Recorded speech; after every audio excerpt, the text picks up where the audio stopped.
ओम श्री गणेशाय नमः।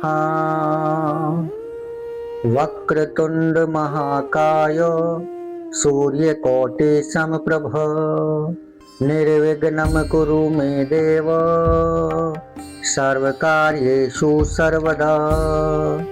बोलो श्री हनुमान जी गुरु महाराज की जय। गुरुर्ब्रह्मा गुरुर्विष्णु गुरुर्देवो महेश्वरा गुरुः साक्षात् परब्रह्म तस्मै श्री गुरुवे नमः।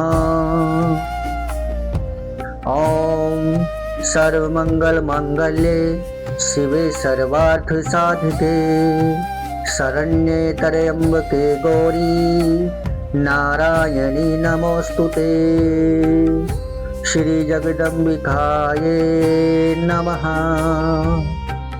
ओम ऐं ह्रीं क्लीं चामुंडाये विच्चे। बोलो श्रीमद्देवी भागवत महापुराण की जय। मेरे प्यारे धर्म प्रेमियों एवं मेरे प्यारे श्रद्धालु बंधुओं एवं मेरे प्यारे भाइयों और बहनों, यह चैनल पूर्णतः सनातन धर्म और आध्यात्मिक संस्कृति को समर्पित है। इस चैनल का एकमात्र उद्देश्य है सनातन धर्म का प्रचार और प्रसार। मेरे प्यारे धर्म प्रेमियों, इससे पहले की प्रस्तुति में हमने आपको श्रीमद् देवी भागवत महापुराण के चौथे स्कंध के अध्याय 11 और अध्याय 12 की पावन कथा सुनाई थी, जिसमें हमने बताया था कि मंत्र विद्या की प्राप्ति के लिए शुक्राचार्य का तपस्यारत होना, देवताओं द्वारा दैत्यों पर आक्रमण करना, शुक्राचार्य की माता द्वारा दैत्यों की रक्षा करना और इंद्र तथा विष्णु को संज्ञा शून्य कर देना। इसके साथ आपने कथा सुनी श्री विष्णु भगवान द्वारा शुक्राचार्य की माता का वध करना। इसके साथ हमने अध्याय 12 की कथा सुनी, जिसमें महात्मा भृगु द्वारा श्री विष्णु को मानव योनि में जन्म लेने का शाप देना, इंद्र द्वारा अपनी पुत्री जयंती को शुक्राचार्य के लिए अर्पित करना, देवगुरु बृहस्पति द्वारा शुक्राचार्य का रूप धारण करके दैत्यों का पुरोहित बनना। मेरे प्यारे धर्म प्रेमियों, आज हम आपको सुनाएंगे श्रीमद् देवी भागवत महापुराण के चौथे स्कंद के अध्याय 13 और अध्याय 14 की पावन कथा। आज की कथा में आप सुनेंगे शुक्राचार्य रूपधारी देवगुरु बृहस्पति का दैत्यों को उपदेश देना तथा शुक्राचार्य द्वारा दैत्यों को गुरु बृहस्पति का पाखंडपूर्ण कृत्य बताना, देवगुरु बृहस्पति की माया से मोहित दैत्यों का उन्हें फटकारना, क्रुद्ध शुक्राचार्य का दैत्यों को शाप देना, देवगुरु बृहस्पति का अंतर्ध्यान हो जाना। इसके साथ आप सुनेंगे प्रहलाद का शुक्राचार्य जी से क्षमा मांगना और शुक्राचार्य का उन्हें प्रारब्ध की प्रबलता समझाना। मेरे प्यारे धर्म प्रेमियों, श्रीमद् देवी भागवत महापुराण की पावन कथा आरंभ करने से पहले हमारी आपसे हाथ जोड़कर प्रार्थना है कि अगर आप हमारे चैनल पर नए हैं और हमारे चैनल पर पहली बार कथा सुन रहे हैं तो आप हमारे चैनल को सब्सक्राइब अवश्य करें। सनातन संस्कृति और वैदिक ज्ञान की इस अमूल्य धरोहर से जुड़ने के लिए और ऐसी ही नई नई पौराणिक और ज्ञानवर्धक कथाएं एवं उनका गुप्त रहस्य जानने और सुनने के लिए आप हमारे चैनल को अवश्य सब्सक्राइब करें। हमारी कथाओं को मन लगाकर ध्यान से अंत तक सुने। लाइक करें और कमेंट में अपने अमूल्य विचार अवश्य शेयर करें। आपका स्नेह और समर्थन ही इस आध्यात्मिक यात्रा की सबसे बड़ी शक्ति है। मेरे प्यारे भाइयों और बहनों, श्रीमद् देवी भागवत महापुराण की कथा अगर आपके पास आई है तो इसका मतलब है कि माँ दुर्गा ने आपको अपने आशीर्वाद के लिए चुना है। इसलिए आप हमारे चैनल को सब्सक्राइब करें और हमारे चैनल पर बने रहें तथा हमारी कथाओं को सुने, लाइक करें और अपने विचार अवश्य शेयर करें। मेरे प्यारे श्रद्धालु बंधुओं एवं मेरे प्यारे भाइयों और बहनों, अब आप लोगों का ज्यादा समय ना लेते हुए आइए आरंभ करते हैं श्रीमद् देवी भागवत महापुराण के चौथे स्कंध के अध्याय 13 और अध्याय 14 की पावन और पवित्र कथा। आइए सुनते हैं। श्री जगदम्बिकाये नमः। ओम ऐं ह्रीं क्लीं चामुंडाये विच्चे। बोलो श्रीमद् देवी भागवत महापुराण की जय। श्रीमद् देवी भागवत महापुराण चौथा स्कंध अध्याय 13। शुक्राचार्य रूपधारी देव गुरु बृहस्पति का दैत्यों को उपदेश देना। राजा बोले, हे व्यास जी, तत्पश्चात शुक्राचार्य का रूप धारण करने वाले बुद्धिमान गुरु बृहस्पति ने छल पूर्वक दैत्यों का पुरोहित बनकर क्या किया। वे तो देवताओं के गुरु हैं, सदा से सभी विद्याओं के निधान हैं और महर्षि अंगिरा के पुत्र हैं। तब उन मुनि ने छल क्यों किया? मुनियों ने समस्त धर्म शास्त्रों में सत्य को ही धर्म का मूल बताया है, जिससे परमात्मा तक प्राप्त किए जा सकते हैं। जब बृहस्पति भी दानवों से झूठ बोले, तब संसार में कौन गृहस्थ सत्य बोलने वाला हो सकेगा? हे मुने, संपूर्ण ब्रह्मांड का वैभव पास में हो जाने पर भी कोई व्यक्ति अपने आहार से अधिक नहीं खा सकता। तब उसी के निमित्त मुनि लोग भी मिथ्या भाषण में किस लिए प्रवृत्त हो जाते हैं। इस प्रकार के अशिष्ट आचरण से देवगुरु बृहस्पति के वचनों की प्रामाणिकता क्या नष्ट नहीं हो गई? और इस छल कर्म में लिप्त होने से उन्हें निष्कलंक कैसे कहा जा सकता है? मुनियों ने देवताओं को सत्व गुण से, मनुष्यों को रजोगुण से तथा पशु पक्षियों को तमोगुण से उत्पन्न बतलाया है। यदि स्वयं देवगुरु बृहस्पति ही साक्षात मिथ्या भाषण में प्रवृत्त हो गए, तब रजोगुण तथा तमोगुण से युक्त कौन प्राणी सत्यवादी हो सकता है?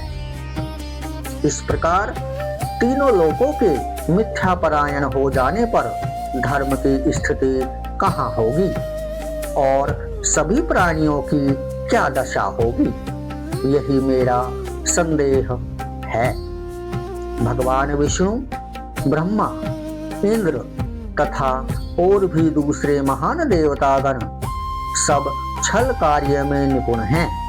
तब मनुष्यों की बात ही क्या? सभी देवता और तपोधन मुनिगण भी काम तथा क्रोध से संतप्त और लोभ से व्याकुलचित होकर छल प्रपंच में तत्पर रहते हैं। हे मानद, जब वशिष्ठ, वामदेव, विश्वामित्र और गुरु बृहस्पति ये लोग भी पाप कर्म में संलग्न हो गए, तब धर्म की क्या दशा होगी? इंद्र, अग्नि, चंद्रमा और ब्रह्मा तक काम के वशीभूत हो गए। तब हे मुने, आप ही बताएं कि इन भुवनों में शिष्टता कहाँ रह गई। हे पुण्यात्मन, जब वे सब देवता और मुनि लोग भी लोभ के वशीभूत हैं, तब उपदेश ग्रहण करने के विचार से किसका वचन प्रमाण माना जाए। व्यास जी बोले, हे राजन, चाहे विष्णु, ब्रह्मा, शिव, इंद्र और बृहस्पति ही क्यों न हो, देहदारी तो विकारों से युक्त रहता ही है। ब्रह्मा, विष्णु और महेश तक आसक्ति से ग्रस्त हैं। हे राजन, आसक्त प्राणी कौन सा अनर्थ नहीं कर बैठता।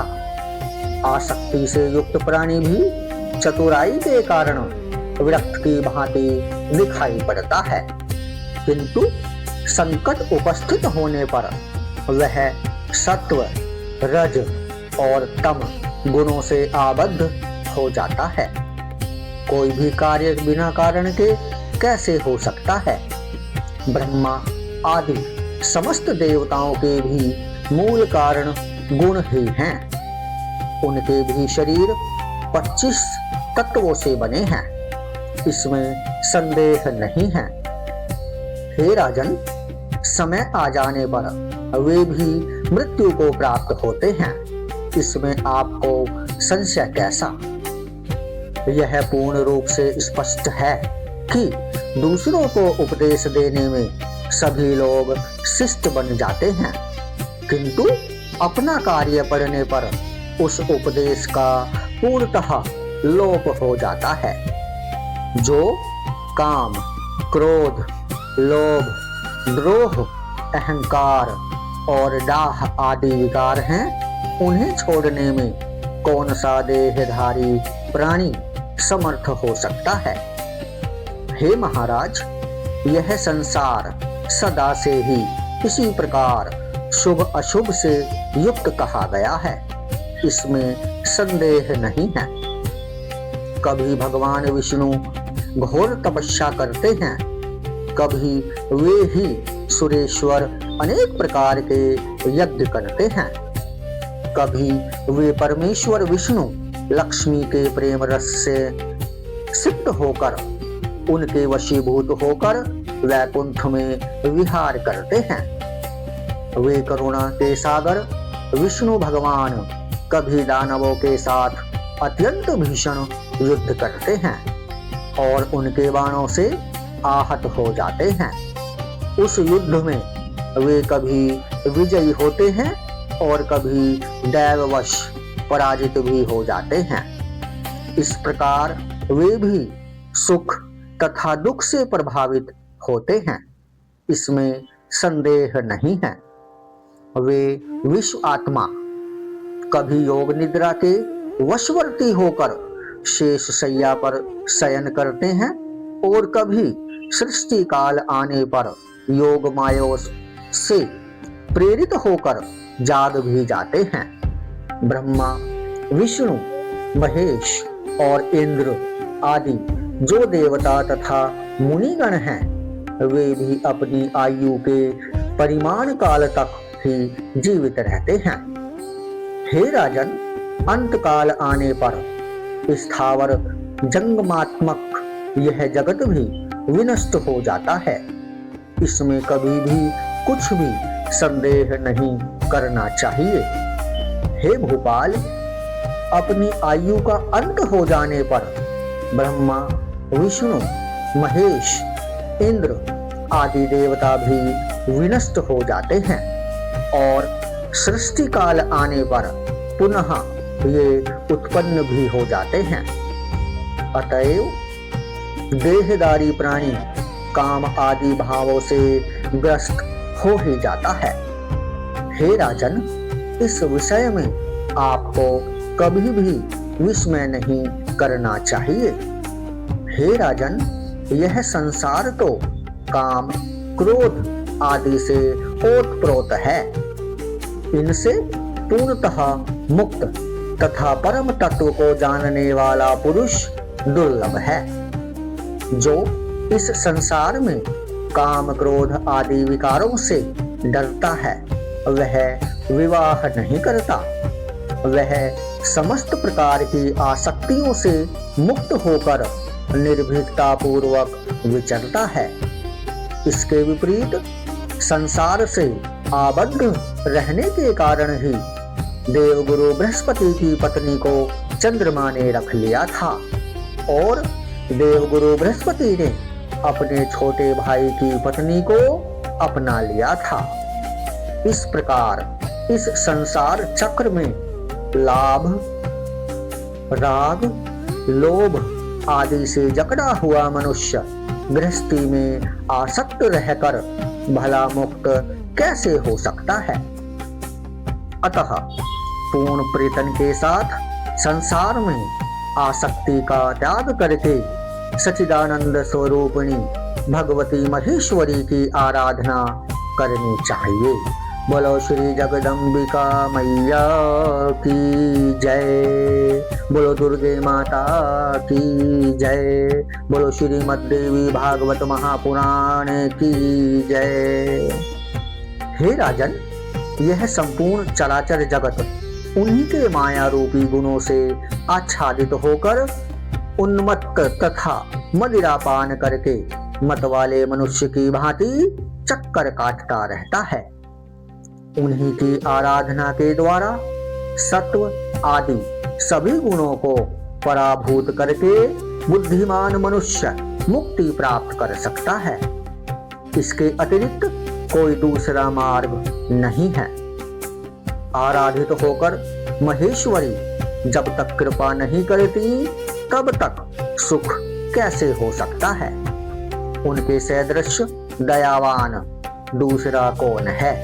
अतः निष्कपट भाव से करुणा सागर माँ भगवती की आराधना करनी चाहिए, जिनके भजन से मनुष्य जीते जी मुक्ति प्राप्त कर सकता है। बोलो माँ भगवती देवी की जय।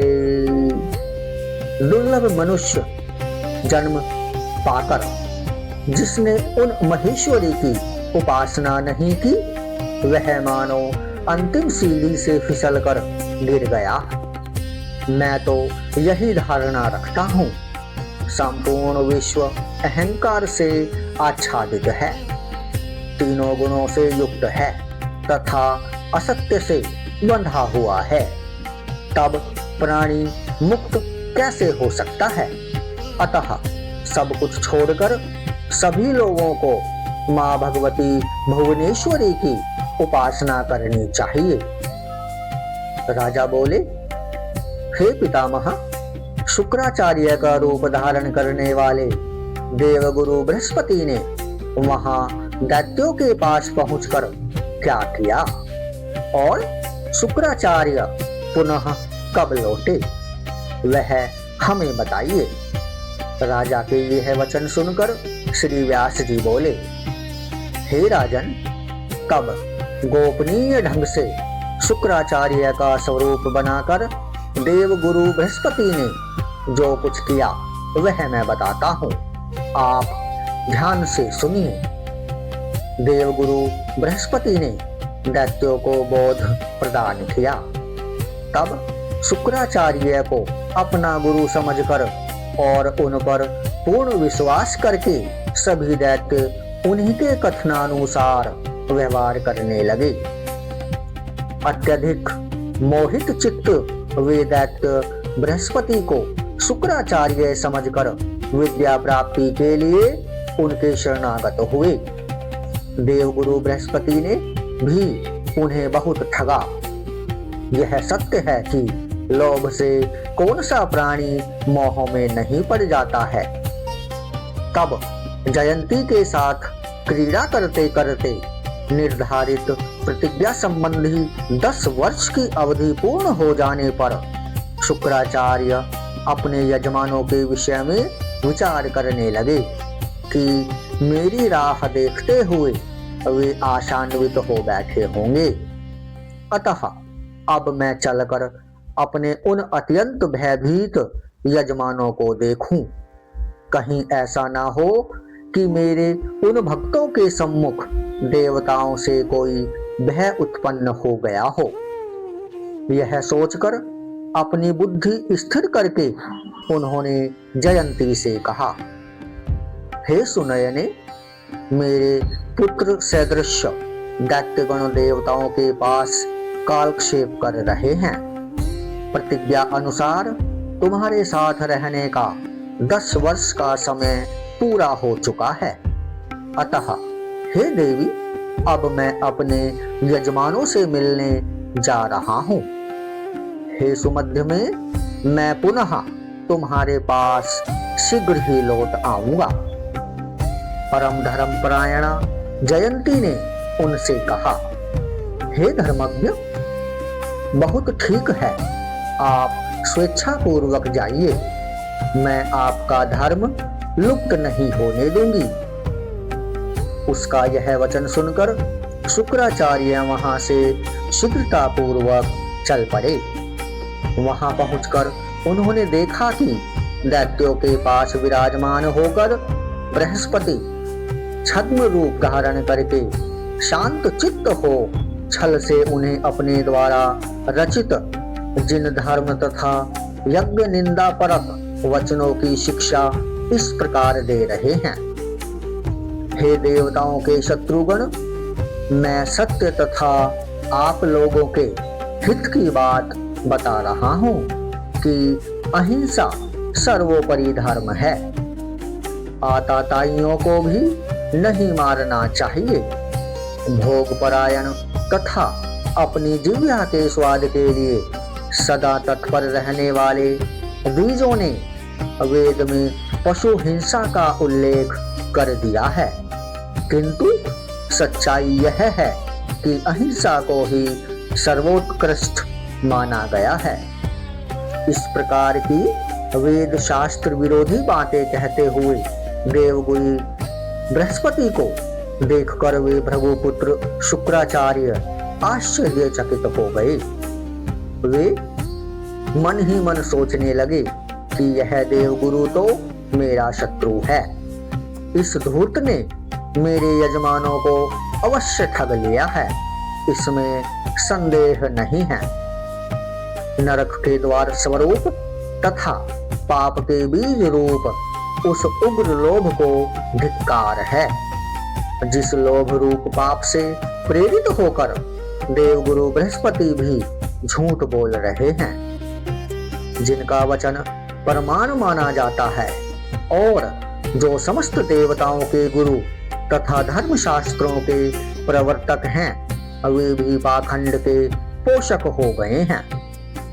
लोभ से विकृत मन वाला प्राणी क्या क्या नहीं कर डालता, दूसरों की क्या बात, जबकि साक्षात देवगुरु ही इस प्रकार के पाखंड के पंडित हो गए हैं। श्रेष्ठ ब्राह्मण होकर भी ये धूर्तों की सारी भाव भंगिमाएं बनाकर मेरे इन घोर अज्ञानी दैत्य यजमानों को ठग रहे हैं। जय माता दी। ओम श्री जगदम्बिकाये नमः। बोलो श्रीमद् देवी भागवत महापुराण की जय। ओम ऐं ह्रीं क्लीं चामुंडाये विच्चे। श्रीमद् देवी भागवत महापुराण चौथा स्कंध अध्याय 14। शुक्राचार्य द्वारा दैत्यों को बृहस्पति का पाखंडपूर्ण कृत्य बताना। बृहस्पति की माया से मोहित दैत्यों का उन्हें फटकारना। क्रुद्ध शुक्राचार्य का दैत्यों को शाप देना। बृहस्पति का अंतर्धान हो जाना और प्रहलाद का शुक्राचार्य जी से क्षमा मांगना तथा शुक्राचार्य का उन्हें प्रारब्ध की बलवत्ता अर्थात प्रबलता समझाना। श्री व्यास जी बोले, मन में ऐसा सोचकर उन दैत्यों से शुक्राचार्य ने हंसते हुए कहा, हे दैत्यगण, मेरा स्वरूप बनाए हुए इस देवगुरु बृहस्पति ने तुम लोगों को ठग लिया क्या? शुक्राचार्य मैं हूँ और ये तो देवताओं का कार्य सिद्ध करने वाले देवगुरु बृहस्पति हैं। हे मेरे यजमानों, इन्होंने तुम सबको अवश्य ठग लिया, इसमें संदेह नहीं है। हे आर्यों, इनकी बातों पर विश्वास मत करो, ये पाखंडी हैं तथा मेरा स्वरूप बनाए हुए हैं। हे यजमानों, तुम लोग मेरा अनुसरण करो और इन बृहस्पति का त्याग कर लो। उनका यह वचन सुनकर और फिर उन दोनों को समान रूप वाला देखकर सभी दैत्य महान आश्चर्य में पड़ गए। पुनः उन्होंने विचार किया कि हो सकता है ये ही शुक्राचार्य हों। इस प्रकार उन दैत्यों को अत्यंत विस्मित देखकर शुक्राचार्य रूपधारी गुरु बृहस्पति ने यह बात कही। मेरा स्वरूप बनाए हुए ये देवगुरु बृहस्पति तुम सबको धोखा दे रहे हैं। ये देवताओं का कार्य सिद्ध करने के निमित्त तुम लोगों को ठगने के लिए आए हुए हैं। हे श्रेष्ठ दैत्यगण, तुम लोग इनकी बात पर विश्वास मत करो।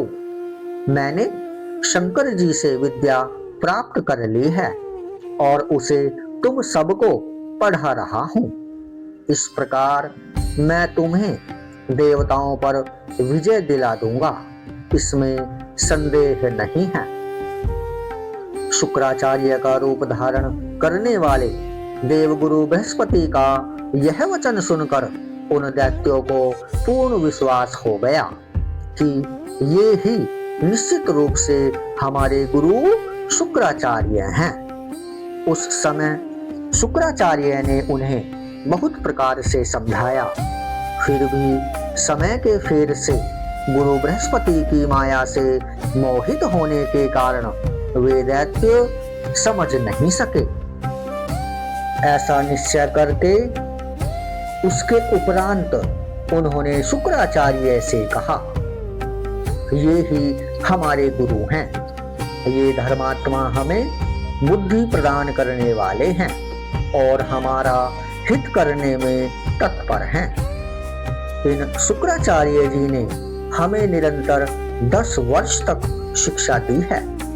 तुम चले जाओ, तुम धूर्त जान पड़ते हो, तुम हमारे गुरु बिल्कुल नहीं हो सकते। ऐसा कहकर उन मूर्ख दैत्यों ने शुक्राचार्य को बार बार फटकारा और गुरु बृहस्पति को प्रेम पूर्वक प्रणाम तथा अभिवादन करके उन्हें ही अपना गुरु स्वीकार कर लिया। देवगुरु बृहस्पति ने इन दैत्यों को पूर्ण रूप से सिखा पढ़ा दिया है तथा इन्हें खूब ठगा है। ऐसा मानकर और इन्हें गुरु बृहस्पति में तन में देखकर शुक्राचार्य बहुत कुपित हुए और उन्होंने शाप दे दिया कि मेरे बार बार समझाने पर भी तुम लोगों ने मेरी बात नहीं मानी, इसलिए नष्ट बुद्धि वाले तुम सब पराभव को प्राप्त होगे। तुम लोग थोड़े ही समय में मेरे तिरस्कार का फल पाओगे। तब इनका सारा कपट तुम सबको मालूम पड़ जाएगा। श्री व्यास जी बोले, ऐसा कहकर क्रोध में भरे शुक्राचार्य तत्काल चल दिए और शुक्राचार्य रूपधारी देवगुरु बृहस्पति प्रसन्न होकर निश्चिंत भाव से वहां रहने लगे। तदंतर शुक्राचार्य के द्वारा उन दैत्यों को शापित हुआ जानकर गुरु बृहस्पति तत्काल उन्हें छोड़कर अपना रूप धारण करके वहां से चल पड़े। उन्होंने जाकर इंद्र से कहा, मैंने आपका संपूर्ण कार्य भली भांति बना दिया है।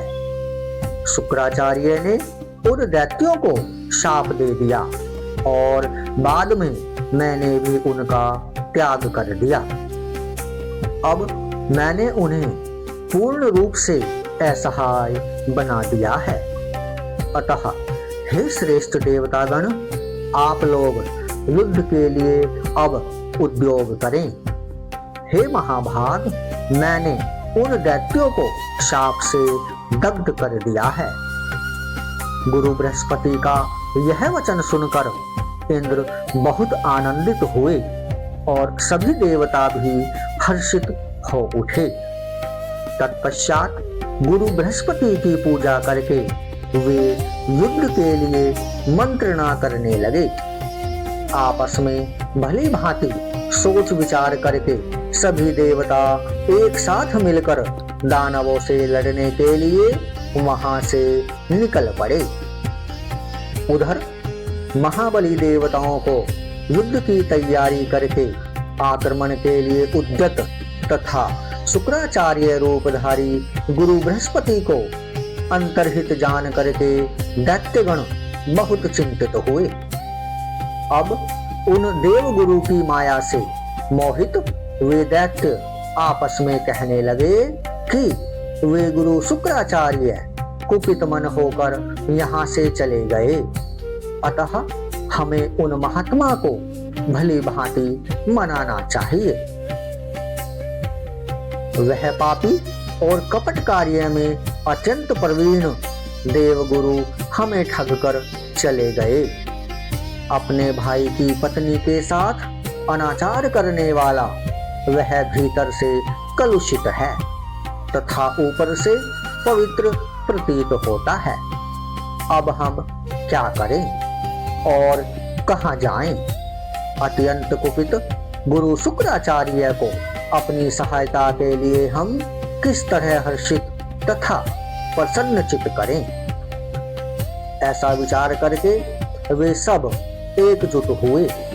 प्रहलाद को आगे करके भैंसे कांपते हुए वे दैत्य पुनः भृगुपुत्र शुक्राचार्य जी के पास गए। वहां पहुंचकर उन्होंने मौन धारण किए हुए उन मुनि के चरणों में प्रणाम किया। तब क्रोध से लाल नेत्रों वाले शुक्राचार्य उनसे कहने लगे, हे यजमानों, मैंने तुम लोगों को बहुत समझाया, किंतु देवगुरु बृहस्पति की माया से व्यामुग्ध रहने के कारण तुम लोगों ने मेरा उचित हितकर और निष्कपट वचन नहीं माना। उस समय उनके वशवर्ती हुए तुम सबने मेरी अवहेलना की। मद से उन्मत्त रहने वाले तुम सबको मेरे अपमान करने का फल अवश्य मिल गया। तुम लोगों का सर्वस्व छिन्न गया। अब तुम लोग वहीं पर चले जाओ जहां वह कपटी, छली और देवताओं का कार्य सिद्ध करने वाला बृहस्पति विद्यमान है। मैं उसकी तरह वंचक नहीं हूं। श्री व्यास जी ने कहा। इस प्रकार संदेह युक्त वाणी में बोलते हुए शुक्राचार्य के दोनों पैर पकड़कर प्रहलाद उनसे कहने लगे। प्रहलाद बोले, हे भार्गव, हे सर्वज्ञ, अत्यंत दुखी होकर आज पास आए हुए अपने पुत्र तुल्य तथा हित चिंतक हम यजमानों का आप त्याग ना करें। मंत्र प्राप्ति के लिए आपके चले जाने पर उस कपटी तथा दुष्ट आत्मा बृहस्पति ने आपकी वेशभूषा तथा मधुर वाणी के द्वारा हम लोगों को खूब ठगा। शांति संपन्न व्यक्ति किसी के द्वारा अनजाने में किए गए अपराध से कुपित नहीं होता।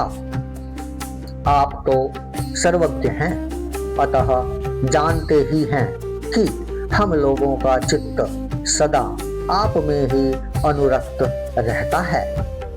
अतः हे महामते, अपने तपोबल से हम लोगों का भाव जानकर आप क्रोध का त्याग कर दीजिए, क्योंकि सभी मुनिगण कहा करते हैं कि साधु पुरुषों का क्रोध क्षण भर के लिए ही होता है।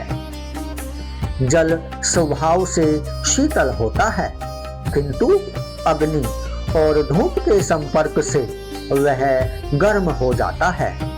वही जल, आग तथा धूप का संयोग दूर होते ही पुनः शीतलता प्राप्त कर लेता है। क्रोध चांडाल रूप होता है। बुद्धिमान लोगों को इसका पूर्ण रूप से त्याग कर देना चाहिए। अतः हे सुव्रत, क्रोध छोड़कर आप हम पर प्रसन्न हो जाइए। हे महाभाग, यदि आप क्रोध का त्याग नहीं करते बल्कि अत्यंत दुखित हम लोगों का ही त्याग कर देते हैं, तो आपसे परित्यक्त होकर हम सब रसातल में चले जाएंगे। श्री व्यास जी बोले, प्रहलाद का वचन सुनकर शुक्राचार्य ज्ञान दृष्टि से सब कुछ देखकर प्रसन्न चित्त होकर उनसे हंसते हुए बोले, हे दानवों, तुम लोगों को अब न तो डरना है और न रसातल में ही जाना है। मैं अपने अचूक मंत्रों से तुम सब यजमानों की निश्चय ही रक्षा करूंगा। हे धर्मज्ञों, पूर्व काल में मैंने ब्रह्मा जी से जो सुना है वह हितकर सत्य तथा अटल बात मैं तुम लोगों को बता रहा हूँ। मेरी वह बात आप लोग ध्यान से सुनिए। निश्चित रूप से होने वाली शुभ या अशुभ घटनाएं होकर रहती हैं। धरातल पर कोई भी प्राणी प्रारब्ध को टाल पाने में समर्थ नहीं है। इसमें संदेह नहीं है कि तुम लोग आज समय के फेर से क्षीण बल वाले हो गए हो। अतः एक बार देवताओं से पराजित होकर तुम लोगों को पाताल में जाना ही पड़ेगा। अब तुम लोगों का समय परिवर्तन उपस्थित हुआ है, ऐसा ब्रह्मा जी ने कहा था। कुछ दिनों पूर्व तुम लोगों ने सब प्रकार से समृद्ध राज्य सुख का भोग किया था। उस समय देवताओं पर आक्रमण करके उनके मस्तक पर चरण रखकर तुम लोगों ने दैव योग से पूरे 10 युगों तक इस दिव्य त्रिलोकी पर शासन किया था। अब आगे आने वाले सावर्णी मनवंतर में तुम्हें वह राज्य पुनः प्राप्त होगा। तुम्हारा पौत्र बलि तीनों लोकों में विजयी होकर राज्य को पुनः प्राप्त कर लेगा। जिस समय वामन रूप धारण करके भगवान श्री विष्णु ने राजा बलि का राज्य छीन लिया था, उस समय भगवान श्री विष्णु ने आपके पौत्र बलि से कहा था, हे बलि, मैंने तुम्हारा यह राज्य देवताओं की अभिलाषा पूरी करने के लिए ही छीना है, किंतु आगे सावर्णी मनवंतर के उपस्थित होने पर तुम इंद्र हो जाओगे। शुक्राचार्य जी बोले, हे प्रहलाद, भगवान श्री विष्णु के द्वारा ऐसा कहा गया तुम्हारा पौत्र बलि इस समय सभी प्राणियों से अदृश्य रहकर डरे हुए की भांति गुप्त रूप से विचरण कर रहा है।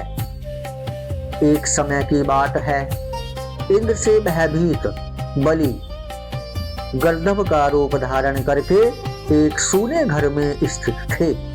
तभी वहां पहुंचकर इंद्र उन बलि से बार बार पूछने लगे, हे दैत्य श्रेष्ठ, आपने गर्दभ का रूप क्यों धारण किया है? आप तो समस्त लोकों का भोग करने वाले और दैत्यों के शासक हैं। हे राक्षस श्रेष्ठ, क्या गर्दभ का रूप धारण करने में आपको लज्जा नहीं आती? तब इंद्र की वह बात सुनकर बलि ने इंद्र से यह वचन कहे, हे सत्क्रतो, इसमें शोक कैसा? जैसे महान तेजस्वी भगवान विष्णु ने मत्स्य और कच्छप का रूप धारण किया था, उसी प्रकार मैं भी समय के फेर से गर्दभ रूप से स्थित हूँ। जिस प्रकार तुम ब्रह्म हत्या से दुखी होकर कमल में छिपकर पड़े रहे, उसी तरह मैं भी आज गर्दभ का रूप धारण करके स्थित हूँ। हे पाक शासन, दैव के अधीन रहने वालों को क्या दुख और क्या सुख। दैव जिस रूप में जो चाहता है वैसा निश्चित रूप से करता है। शुक्राचार्य जी बोले, इस प्रकार बलि और देवराज इंद्र ने परस्पर उत्तम बातें करके परम संतुष्टि प्राप्त की और इसके बाद वे अपने अपने स्थान को चले गए। यह मैंने तुमसे प्रारब्ध की बलवत्ता का अर्थात प्रारब्ध की प्रबलता का भली भांति वर्णन कर दिया है। देवताओं, असुरों और मानवों से युक्त संपूर्ण जगत दैव के अधीन है। जय माता दी। ओम श्री जगदम्बिकाये नमः। ओम ऐं ह्रीं क्लीं चामुंडाये विद्ये।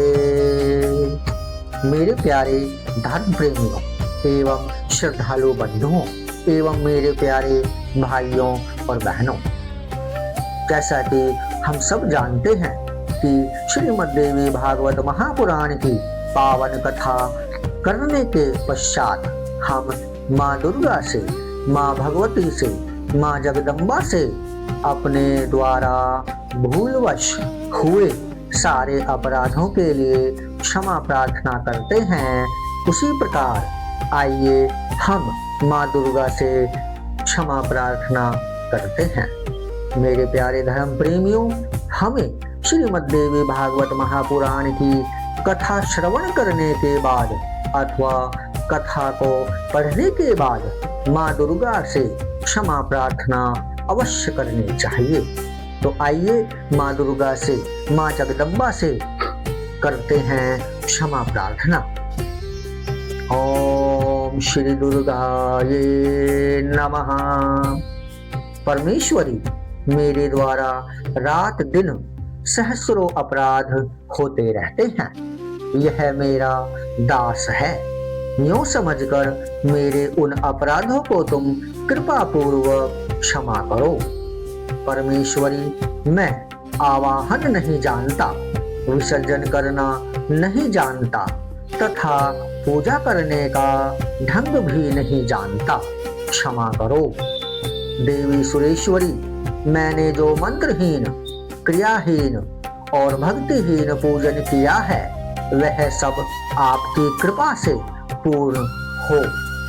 सैकड़ों अपराध करके भी जो तुम्हारी शरण में जा जगदम्ब कहकर पुकारता है, उसे वही गति प्राप्त होती है जो ब्रह्मा आदि देवताओं के लिए भी सुलभ नहीं है। जगदम्बिके, मैं अपराधी हूँ, किंतु तुम्हारी शरण में आया हूँ। इस समय दया का पात्र हूँ, तुम जैसा चाहो वैसा करो।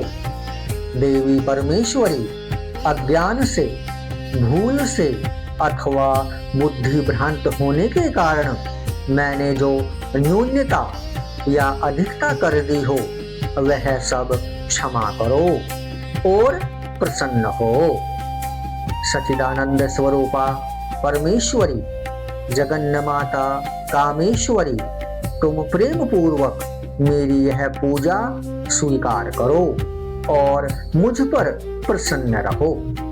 देवी सुरेश्वरी, तुम गोपनीय से भी गोपनीय वस्तु की रक्षा करने वाली हो। मेरे निवेदन किए हुए इस जप को ग्रहण करो। तुम्हारी कृपा से मुझे सिद्धि प्राप्त हो। जय माता दी। मेरे प्यारे भाइयों और बहनों, आइए माँ दुर्गा के निवारण मंत्र का 12 बार जाप करते हैं, जो बहुत ही आवश्यक है। माँ दुर्गा का निवारण मंत्र।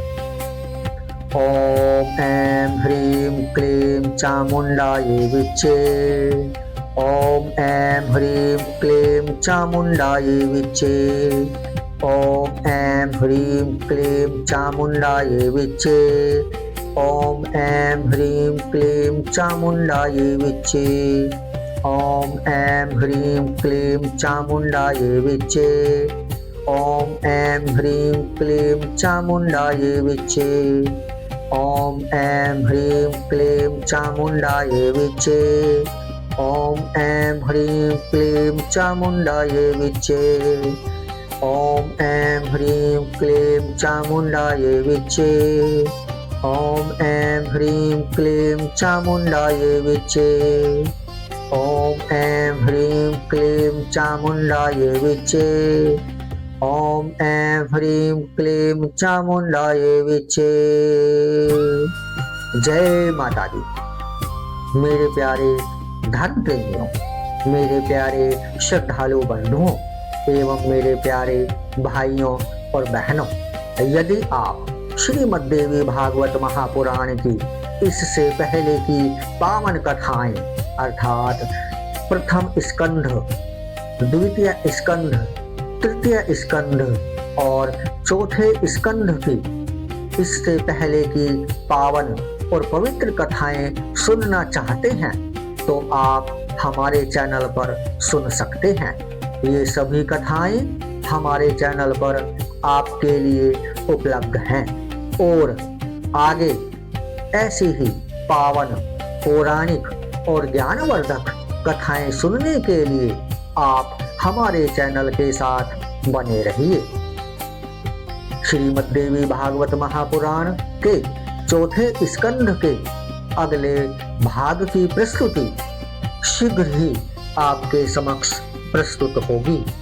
तब तक के लिए जय माता दी। धन्यवाद।